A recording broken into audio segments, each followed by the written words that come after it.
Oh my God, it's glorious. It's absolutely glorious. Welcome back to the Nick Walsh Show, ladies and gentlemen.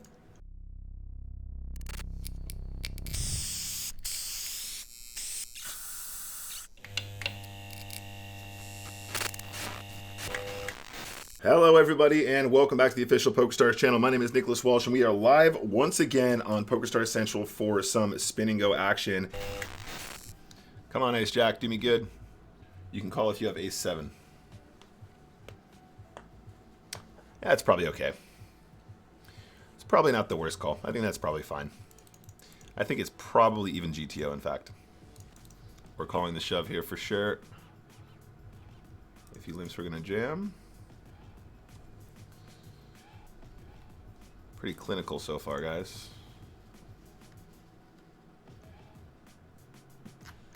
Oh, the walk with aces feels really bad. King 4 mandatory push. 7 big blinds effective. Get called by worse here. That's kind of cool. Could do better. Could definitely do better than that. Jack 7 is still at 12.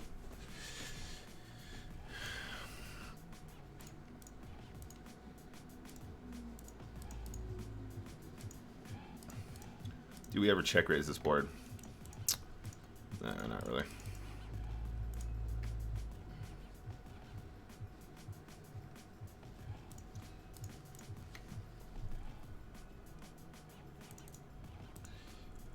Yes, pocket 10s are a very good hand. JRV is saying, hi Nick, do you take a few shots at Spin Flash as well? Oh my God, the river. I have played Spin Flash. I don't really play them on stream. I don't think they're really make for great content for streaming because there's just a lot of push fold. It gets there very quickly. When we play the deeper ones, when we play regular spins, I think there's a little bit more transferable skill that we can talk about that you can take to tournament poker when we get shorthanded, etc. Genius seems like he's probably some kind of a reg. I'm not sure what to think of the way they play thus far. But they do seem to play a lot of volume, and they do seem somewhat solid, so let's just give them potentially that tag. This is easily a push into 2 shorties. Small blind is king-queen. It's unfortunate. Inside says, do you do other stuff outside of poker to improve your mental health? Inside, actually, I've been on a bit of a journey with that, honestly, buddy. Like, there was a time in my life when I really struggled with my mental health. I had really bad anxiety issues. That just sort of spread out of nowhere. It wasn't something that I had as a kid. I was very confident and didn't really worry about that kind of stuff. And then when I was sort of like, you know, just after I finished university or something like that, I had like a pretty serious kind of breakdown. Really didn't know. I didn't know how to identify what was wrong with me, but I had really severe anxiety and depression, basically. And the stuff that helped me the most was seeing a really good therapist who I identified with. I had to go through quite a few before I found somebody that I thought like I could trust and I kind of like was vibing with, I guess is a better way. It wasn't about trust. It was more just like I could take advice from this person or I could listen to this person, you know, try and improve my life. That was a huge step. The other huge thing that helped me was the Wim Hof method, or at the very least, if not the method, the cold water exposure made a big deal. So going in cold water every day, jumping in the sea every day, swimming in nature, that kind of thing, that was very beneficial, much more so than you might think. It really made a huge difference. Doing the breathing that goes with the Wim Hof method was also beneficial, but that I found that was something that I did sometimes and it made me feel really good, and other times it wasn't as beneficial. Seamus, yeah, I actually do, buddy. One sec. Seamus, could you drop me a message on Discord or something? And I'll send something your way. So the other stuff that I found really beneficial is listening to like really good self-help books as well. So,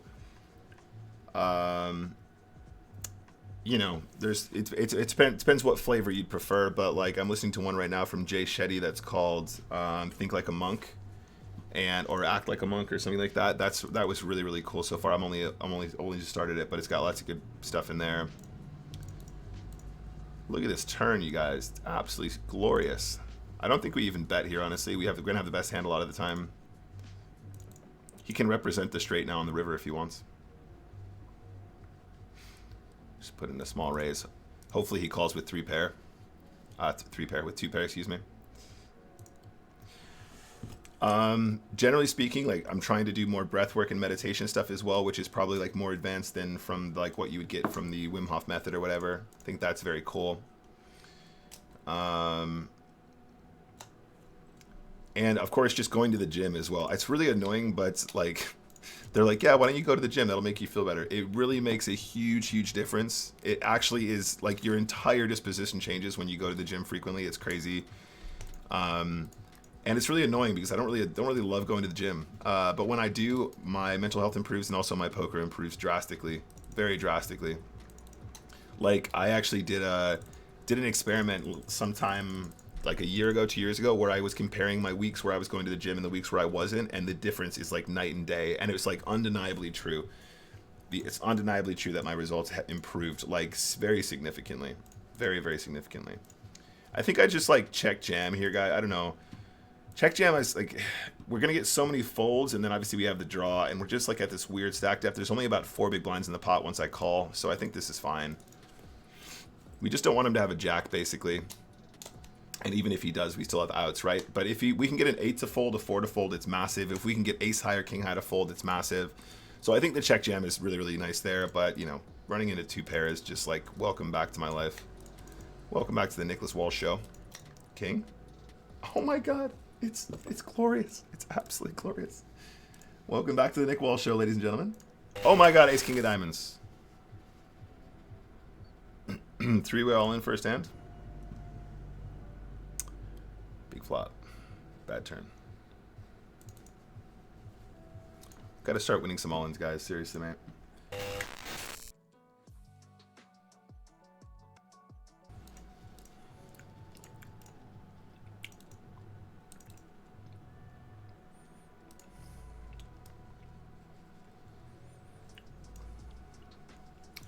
Is it even possible to lose? Is it even possible to lose? I think I'm going to rep the jack here, guys. Wish me luck.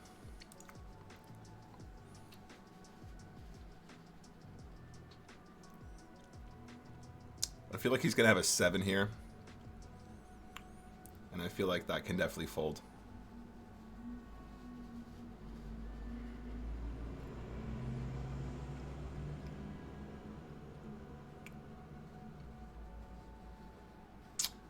Oh. Hello. Hello, LeBluff. Miss Sugar, where's Miss Sugar actually from?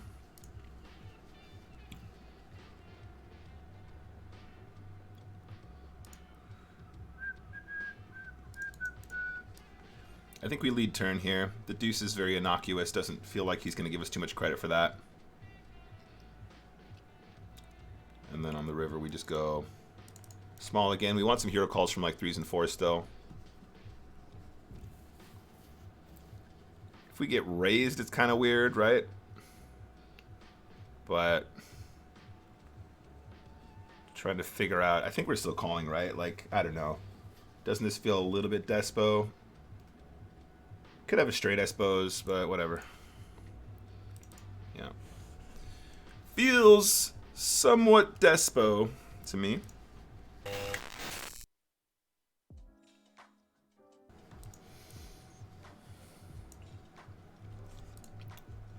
So our opponent should definitely be barreling very aggressively here. We basically never fold ace-4, right? The king is actually a really good card for him to use as a bluff. He might have us beat, but we have to call down. Doesn't matter. Especially when we make 2 pair. Go on, fire. Just don't have ace-king. Don't have ace-8. That's fine. We'll take one of those. Do you get free spins if you play for PokerStars? No, sir. I play with my own money. Sometimes PokerStars will buy us into big, you know, European Poker Tour events or WCUP events and stuff like that, just as kind of a perk. But if they do in those situations, obviously we're playing for our own victory or for our own win. They don't have any vested interest in us winning those tournaments. It's just a perk of the game. But the money that I play for here on stream is my own. Do you prefer a limp strategy? Min raise is bad for your game. I have a mix of all 3. We min raise sometimes, we limp sometimes, we jam sometimes. We've got all of everything that you've You've got all the moves, but it's not simply that I prefer a limp strategy, it's that playing a limp strategy is superior to all other strategies. So in order to beat these games, you definitely have to be playing at least somewhat close to if you want to be successful playing this game, you need to understand the limping strategies that I employ, absolutely. But it's not simply that I prefer it. It's not like I'm making a choice. It's like if you want to be the best player you can be, you need to play something like the strategy that I play that I've learned from GTO. We're trapping with pocket eights here. Love to see a shove here. King deuce off, all in. There you go. That's fine. If he does that, we're shipping. That's unfortunate. You guys, what's with the poker these days?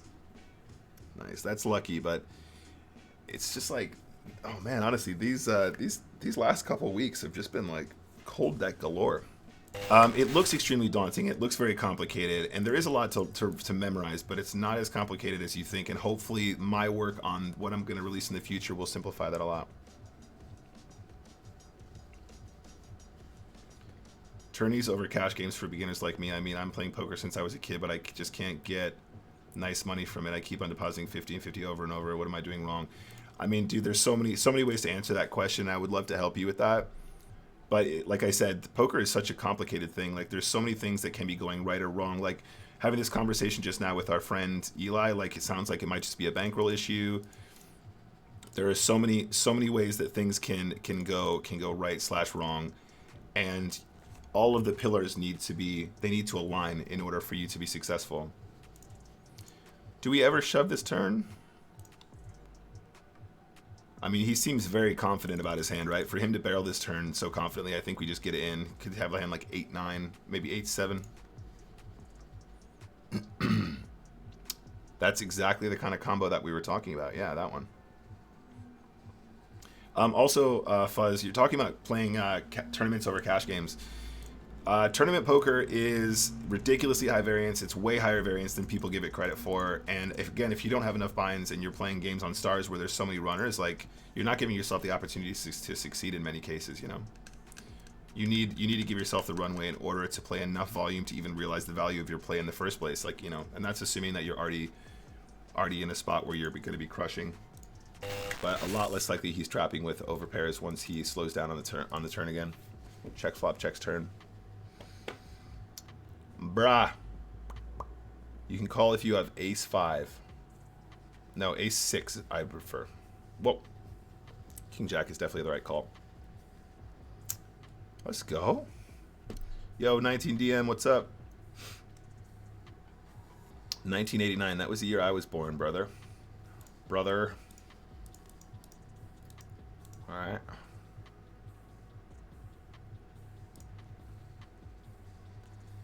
Right. I'm guessing you have a high card if you're checking all the way down. That makes sense. Yeah, sure. Alright, guys, watch this. Systematically destroy this guy heads up now. Watch this. It's going to be incredible. It's going to be absolutely unbelievable. Why you lie for? This is actually one of the really cool little jams that we have at the stack depth. 8-7 suited is absolutely magnificent as an all-in in these situations. Ace-7 as a trap was pretty good too. There you go, GG. I get the impression I'm jamming King-Queen here, guys. What do you think? Seems about right. Wish me luck. Oh my god, live cards.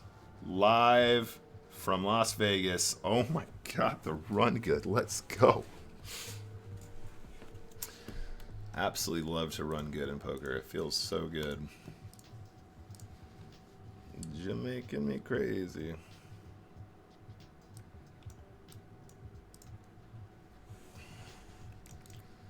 We got 2 pair.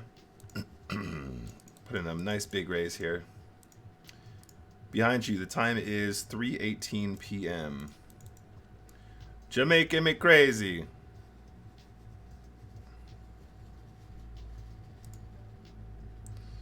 You're making me crazy, man. How do you play your hand so bad? I didn't realize it was possible to play your hand that badly. Let's go.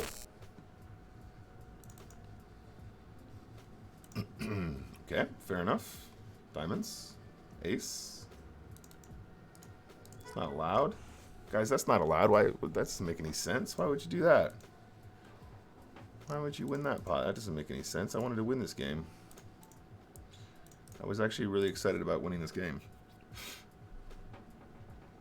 9-10 is definitely the right call, though.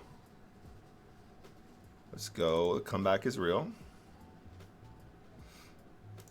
Ace-4 is definitely going broke here. Who wants a piece? Who wants a piece? You want a piece?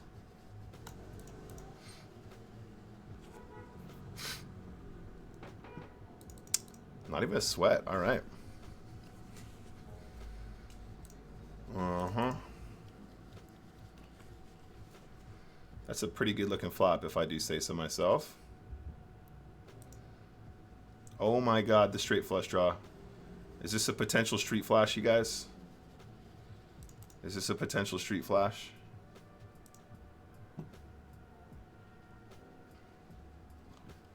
Oh my days. Street flash potential. Damn. Yo, Cow Chad, what's up? Welcome back. The reason is because I said so. Yeah.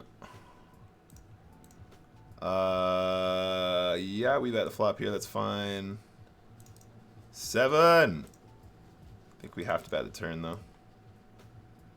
Such a juicy little spot. Oh, so punishing. Do I play Spin Go Max? I don't really like Spin Go Max. I don't like that format.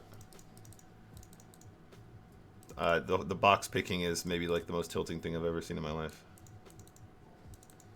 Even more tilting than the tilt that I have to deal with on a daily basis. So don't need any additional tilt, please. Thank you. All right, let's get him. 6-7, we got to push here. I've been watching a lot of you lately because Spraggy has been doing so much winning lately, and winning is boring. You prefer the losers, huh? So 6-7 is definitely a push here, guys. I think against this guy, there's a chance we could have taken it out, but it will be profitable. I know running into 9s looks stupid, but doesn't matter, guys. We're just gonna do what we know is right, and we're gonna ignore the results, at least for a little while. Let's go. Well, that is just bullshit. Well, what a run out. Top pair versus top pair. What are we going to do? Very, very wet texture as well. We can get check raised by draws there all day long.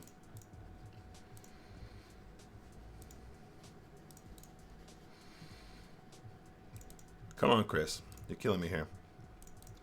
Come on, Chris. Oh, don't give me a walk with jacks. Queen 3, a lot closer to jam. Yo, doggos are cute. Thank you so much. How you doing today?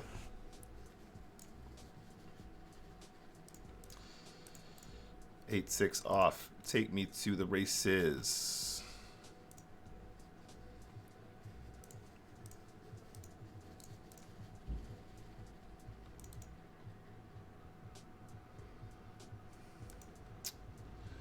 I never remember this one. I think it's folds.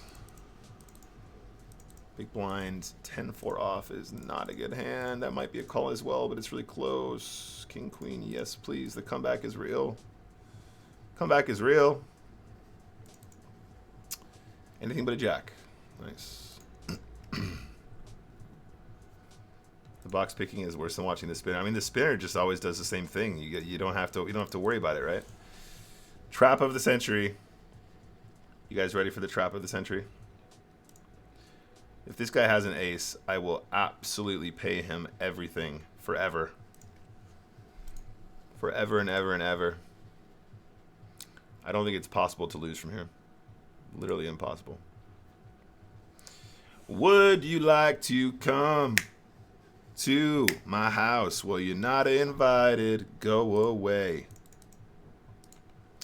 Would you like to come to my house? Well, you're not invited. Get out of my house, son.